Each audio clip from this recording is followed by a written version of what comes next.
جناب قاری صاحب، بہت بہت شکریہ جناب مفتی صاحب آپ کا.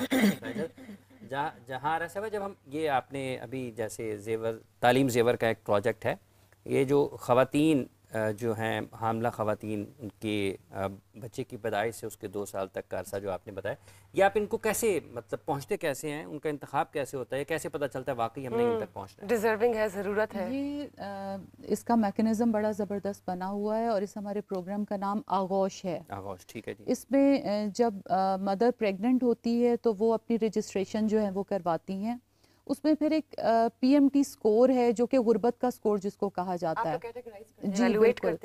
تو پھر ان کا وہ غربت کا سکور دیکھ کے ان کی رجسٹریشن ہوتی ہے. پھر جب رجسٹریشن ہو جاتی ہے تو یہ 23,000 روپیہ ہے جو کہ مرحلہ وار ان کو دیا جاتا ہے. پہلے جب وہ اپنے چیک اپس کروانے کے لیے آتی ہیں، جب ان کے ٹیسٹ ہوتے ہیں، جب ڈاکٹرز ان کو دیکھتے ہیں، پھر اس کے بعد جب بچہ پیدا ہوتا ہے، پھر اس کے بعد بھی جب بچے کو انجیکشنز لگتے ہیں اس کے، اور 2 سال کے ہونے تک یہ جو 23,000 روپے ہے یہ مرحلہ وار ان کو ملتا ہے. بالکل بالکل بالکل ان کو ملتا ہے. اور پوری طرح سے اس میں ہماری ٹیمز وہاں پر موجود ہیں جو کہ میک شور کرتی ہیں. اس میں ان کی پوری فیملی کو بھی انوالو کیا جاتا ہے، ان کے ہسبینڈ بھی ساتھ آتے ہیں. تو یہ پوری ایک فیملی کا پروجیکٹ ہے. اس کے بعد یہ جو ہمارا خود مختار پروگرام ہے، تو بہت سارے پھر ہمارے لوگ ایسے ہیں کہ اگر اسی فیملی میں ہم دیکھتے ہیں کہ اب ان کو کاروبار کرنے کے لیے مدد کی ضرورت ہے، ان کے بچے زیادہ ہو گئے ہیں، ان کی فیملی بڑھ گئی ہے، تو پھر ان فیملیز کو خود مختار پروگرام کے تحت جو ہے وہ کمپنسیٹ کیا جاتا ہے. اور یہ زیادہ تر کس ایریا میں ہو رہا ہے اسپیسیفکلی؟ یہ جو ہے یہ ہمارا پروگرام ہے ساؤتھ پنجاب میں. صرف ساؤتھ پنجاب کو یہ ڈیل کر رہے ہیں؟ پنجاب کے، کیونکہ پنجاب میں آپ بھی جانتے ہیں کہ ساؤتھ پنجاب کے جو اضلاع ہیں وہاں پر پاورٹی زیادہ ہے. سینٹر پنجاب. اچھا، کتنے کی نمبرز میں مستفید ہوتے ہیں لوگ یہ مختلف پروجیکٹس جو آپ نے بتائے ہیں؟ جی یہ ہمارا جو ورلڈ بینک کے ساتھ پروگرام ہے، اس میں تو لاکھوں کے ہاں جی حساب سے مستفید ہو رہے ہیں. جو ہمارا زیور تعلیم پروگرام ہے، اس میں تقریباً 8 لاکھ سے زائد بچیاں ہیں جو کہ اسٹائپنڈ لے رہی ہیں.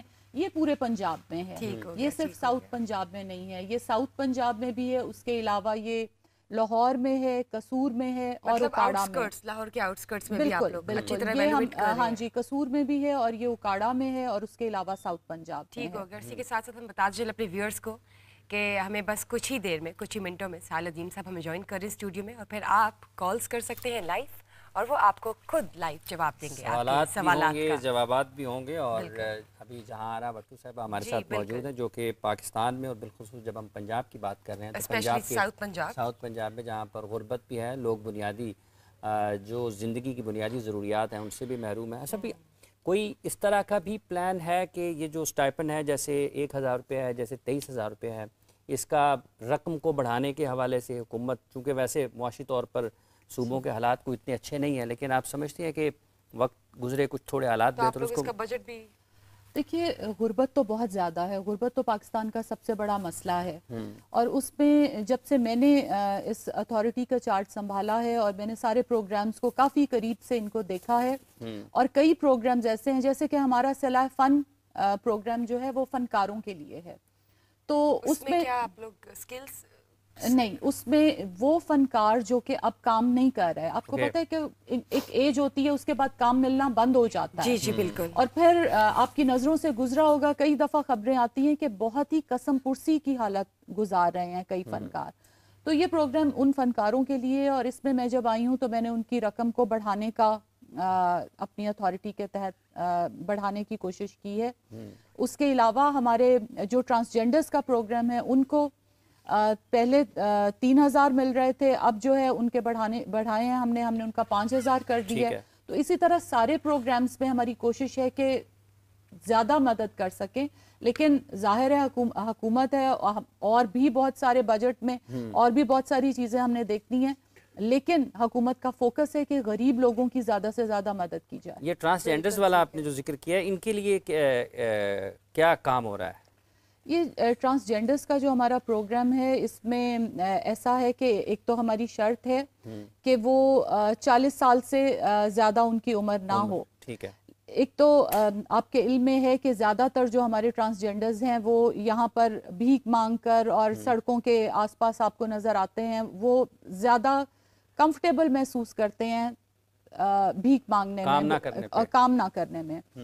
تو ان کو اس بھیک سے ہٹانے کے لیے اور لوگوں کے آگے ہاتھ پھیلانے سے یہ حکومت کا پروجیکٹ ہے، جس میں ان کو ہم نے جب وہ 40 سال سے اب ان کی عمر بھی بڑھا رہے ہیں تاکہ 40 سال تک تو ویسے ہی وہ اپنا کمائی کر لیتے ہیں، لیکن اس کے بعد وہ بہت مشکلات کا شکار ہو جاتے ہیں. تو اب ایک تو ہم نے ان کی عمر کی لمٹ بھی بڑھا دی، اور دوسرا یہ کہ ان کے پیسے بھی بڑھائے ہیں تاکہ 3000 تو بالکل اب تو پینٹس ہیں، آپ سمجھ سکتے ہیں، بہت کم ہے، مہنگائی بہت زیادہ ہو چکی ہے. یہ جو ہے گورنمنٹ ہی مینٹین کرتی ہے اس بجٹ کو، یہ سارا کام جو ہے یہ گورنمنٹ حکومت پنجاب مینٹین کر رہی ہے، یہ حکومت پنجاب کے ہی پروجیکٹس ہیں اور یہ حکومت ہی چلا رہی ہے. یہ کوئی غیر ملکی فنڈنگ بھی ہے، جیسے اپنی ورلڈ بینک کا ذکر کیا، کچھ اور اداروں کے ساتھ؟ اس میں ہاں جی کئی ادارے ہیں وہ ہمارے ساتھ مل کر کام کر رہے ہیں، لیکن جو سب سے بڑا پروجیکٹ ہے وہ ورلڈ بینک کے ساتھ ہی ہے ہمارا. ٹھیک ہے، بہت بہت شکریہ آپ کا جہان بھٹو صاحب، آپ تشریف لائیں، اور ہماری دعا ہے کہ جتنے بھی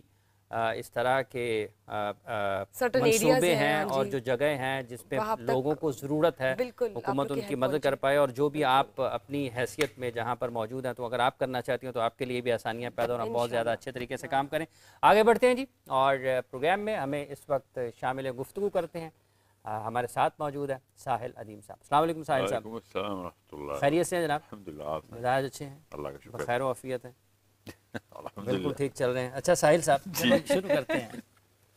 ایک قرآن کی آیت ہے، سورہ 7واں پارہ شروع ہوتا ہے، وَإِذَا سَمِعُوا مَا أُنزِلَ إِلَى الرَّسُولِ تَرَىٰ أَعْيُنَهُمْ تَفِيضُ مِنَ الدَّمْعِ مِمَّا عَرَفُوا مِنَ الْحَقِّ يَقُولُونَ رَبَّنَا آمَنَّا فَاكْتُبْنَا مَعَ الشَّاهِدِينَ. اس کا ترجمہ جو مفہوم ہے اس کو یہ سمجھ آتا ہے کہ جب حق پڑھا جاتا ہے، حق آتا ہے لوگوں کے سامنے، تو پھر لوگوں کی آنکھیں ابلتی ہیں اور وہ کہتے ہیں یا اللہ یہ ہمیں گواہی دینے والوں میں سے.